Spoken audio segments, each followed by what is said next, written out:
It shows that 39% of the population experienced food insecurity, 82% did not have enough to eat, 34% went an entire day without eating, 53% missed a meal to afford something else, 28% went hungry at least. Mr. Speaker, one thing we know about the Conservatives is that they don't know shame. You know what? Yesterday from the Prime Minister really freaked these Conservatives out because they saw the ambition in that speech, and not only did they see it in that speech today, as the Prime Minister stood with the Premier investing in new nuclear to ensure the jobs of today and the future. They know that the youth. Speaker, we will take no lessons from these Conservatives. Trust me on that, Mr. Speaker. It is too bad that that minister didn't write the Prime Minister's speech yesterday, because it wouldn't have bored and depressed to tears all of those poor students stuck in that room.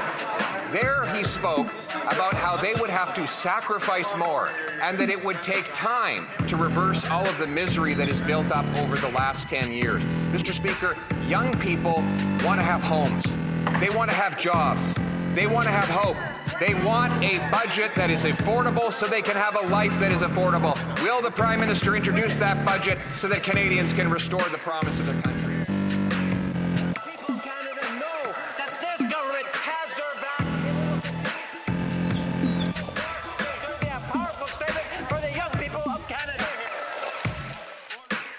Driving inflation. The more liberals spend, the more it costs Canadians at the grocery store.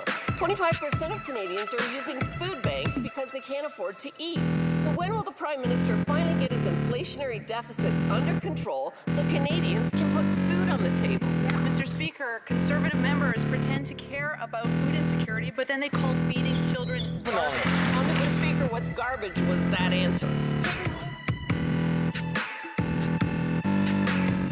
Hey, of course there are too many people living in poverty in Canada, but there are significant initiatives being put in place by this government.